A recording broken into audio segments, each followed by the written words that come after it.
ایک مرتبہ مولا علی جنگ نہروان کے لیے اپنے گھوڑے پر سوار ہو رہے تھے کہ ایک نجومی ان کے پاس آیا۔ اس نے کہا، اے علی، یہ جنگ آپ مت لڑیں کیونکہ آپ کا ستارہ گردش میں ہے، آپ یہ جنگ بری طرح سے ہار جائیں گے۔ مولا علی اس کی بات سن کر گھوڑے سے نیچے آ گئے اور کہا، اچھا ستاروں کے حال جانتے ہو؟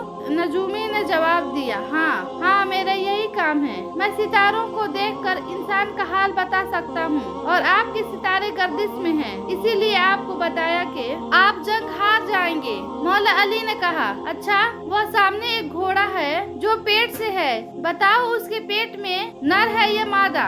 نجومی خاموش ہو گیا۔ مولا علی نے پھر کہا، تم کہہ رہے تھے کہ میں ستاروں کا حال جانتا ہوں، یا تمہارے نظر کے سامنے ہے؟ انہوں نے پوچھا، اچھا بتاؤ کون سا ستارہ جب ٹوٹتا ہے تو اونٹ پر ایک حرکات ظاہر ہوتی ہے؟ ایک بار پھر نجومی خاموش رہا۔ مولا علی نے کہا، اچھا میرے گھوڑے کے پاؤں کے نیچے زمین پر ایک چیز ہے، بتاؤ وہ کیا ہے؟ نجومی پھر خاموش ہو گیا۔ مولا علی نے کہا، تم آسمان کے تو کیا زمین پر تمہارے نظر کے جو سامنے ہے وہ ابھی نہیں جانتے؟ پھر مولا علی نے کہا، سنو اے شخص، میں علی ہوں، اب میں بتاتا ہوں علی کی زندگی کا سب سے کامیاب یہ جنگ ہوگی۔ میرے 10 لوگ بھی اس جنگ میں نہیں شہید ہوں گے اور میرے مخالف کے 10 لوگ بھی نہیں بچیں گے۔ تاریخ میں لکھا ہوا ہے کہ جنگ نہروان میں مولا علی کا کوئی ساتھی بھی شہید نہیں ہوا تھا اور مولا علی کے مخالف صرف 9 آدمی بچے تھے۔